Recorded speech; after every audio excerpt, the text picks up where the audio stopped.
Hey, do you notice any difference between these two lines of text? Don't they look the same? But are they the same language though?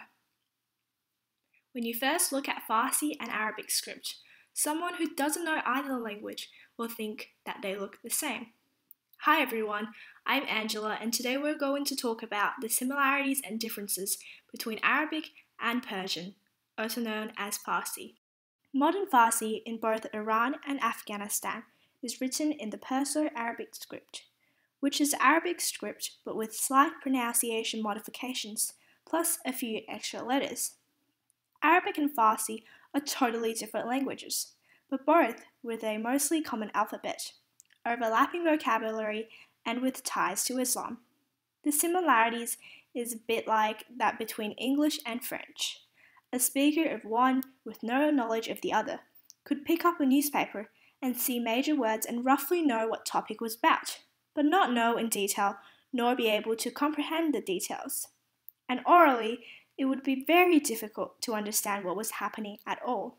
Persian is the official language of Iran, a country in Western Asia. It is a member of the Iranian branch of the Indo-European language family. It originated in a region in southwest Iran called Fars, resulting in native speakers giving it the name Farsi. There have been three different stages of the Persian language: Old Persian, Middle Persian, and Modern Persian. But today, we won't delve into these.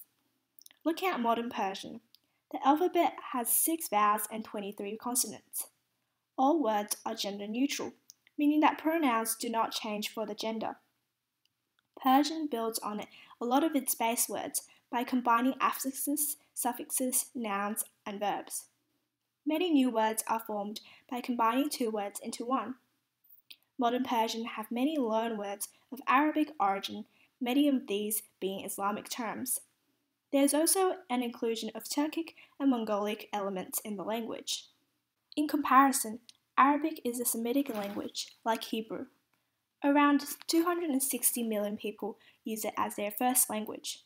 Many more people can also understand it as a second language. It is written with the Arabic alphabet, which is written from right to left, like Hebrew. Unlike Persian, Arabic have grammatical genders. Many countries speak Arabic as an official language, but not all of them speak it the same way. The language has many dialects, such as Modern Standard Arabic, Egyptian Arabic, and many others. Some of the dialects are so different from one another that speakers have a hard time understanding the other. Most of the countries that use Arabic as their official language are in the Middle East. They are part of the Arab world because the largest religion in the region is Islam. Farsi has a lot of Arabic words in it. It varies a lot by style and format, but it is around 40%. In a full Farsi dictionary, some 40% of all words are of Arabic origin. In everyday conversation, there's very little, maybe 10 to 20%. Interestingly, there's very little that goes the other way. Not many Farsi words that end up in Arabic. And even if they do, it's only in colloquial Arabic, not the official language.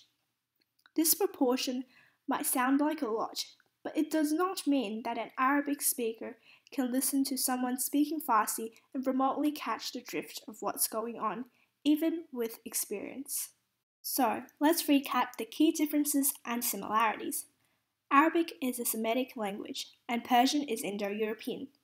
Persian is closer to English, French, and other languages of the family than to Arabic.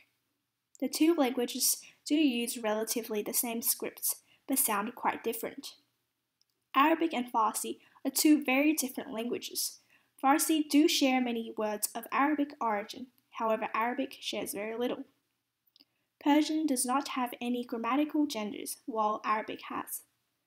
So hopefully you now understand a lot more about Farsi and Arabic, and wouldn't tell a linguist that Arabic and Farsi speakers can easily understand each other. Please support my videos about linguistics by subscribing, liking, and commenting.